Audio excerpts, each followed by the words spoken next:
8-10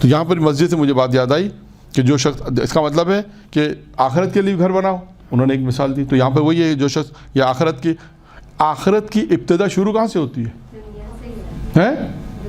نہیں، آخرت کی قبر دنیا سے، آخرت کی ابتدا دنیا سے ہوتی ہے، قبر سے. امام موسیٰ کاظم علیہ الصلوۃ والسلام فرماتے ہیں،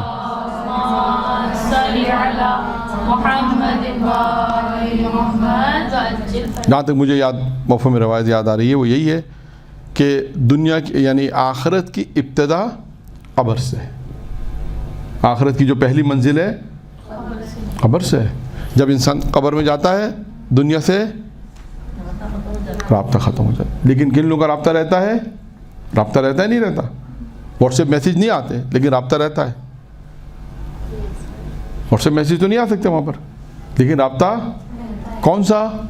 عمل صالح، صدقہ جاریہ، نیک عمل. یہ مسجد بنائی، جب مسجد بنائی تو قبر وسیع ہو گئی.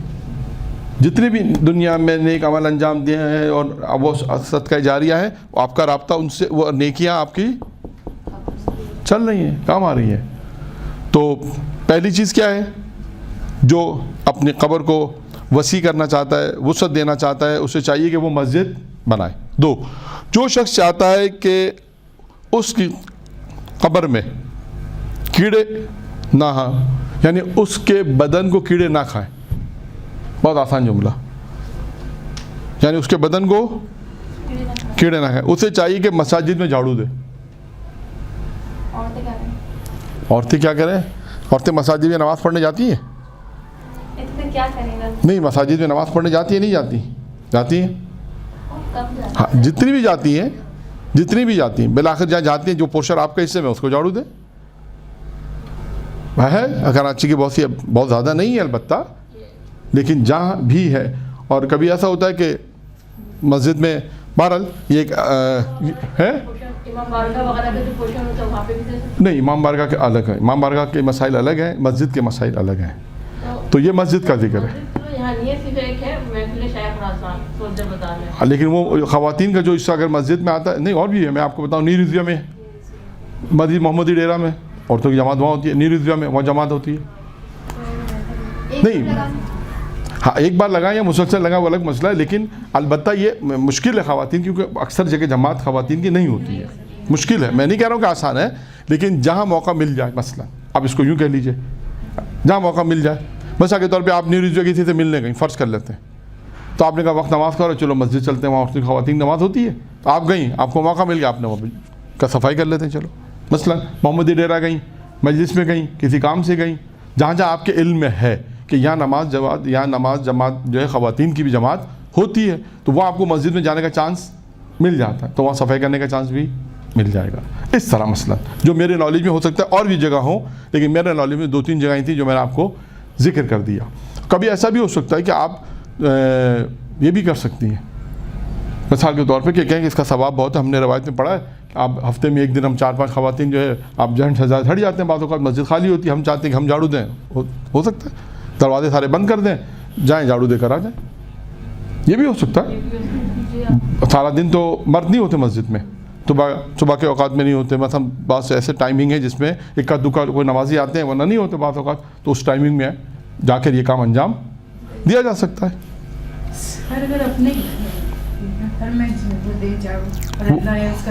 وہ ثواب الگ ہے. وہ دیکھیں گھر کے ثواب الگ ہیں، جو روایت ہے وہ میں آپ کو بیان کر رہا ہوں. وہ مسجد ہے، جہاں پہ مسجد کے احکام آئیں گے وہاں پہ اس کا ثواب ملے گا، اور وہاں پہ ساری چیزیں آئیں گی کہ جو شخص چاہتا ہے کہ اس کی قبر میں یعنی اس کے بدن کو کیڑے نہ کھائیں تو اسے چاہیے کہ مسجد میں جھاڑو دے. جو شخص چاہتا ہے کہ قبر میں تاریکی نہ ہو، اندھیرا نہ ہو، تو اسے چاہیے کہ کیا کرے؟ وہ تو ہے، وہ بھی ہوگا روایتوں میں. مسجد میں چراغ روشن کرے. اب آج کے دور میں تو آپ موم بتی دیکھی نہیں جا سکتی، لائٹ نہیں، چراغ روشن کرنے بتاتے رہو نہیں، یہاں انتظام کرے، لائٹوں کا انتظام کرے. یہاں مراد یہ چراغ روشن سے مراد یہ نہیں کہ جا کے بٹن کھول دیں، یہ مراد نہیں. یہاں مراد ہے کہ جس مسجد کے علاقے میں بن رہی ہے، آپ نے کہا اس کا ہے کہ لائٹوں کا خرچہ ہم دے دیتے ہیں. یہ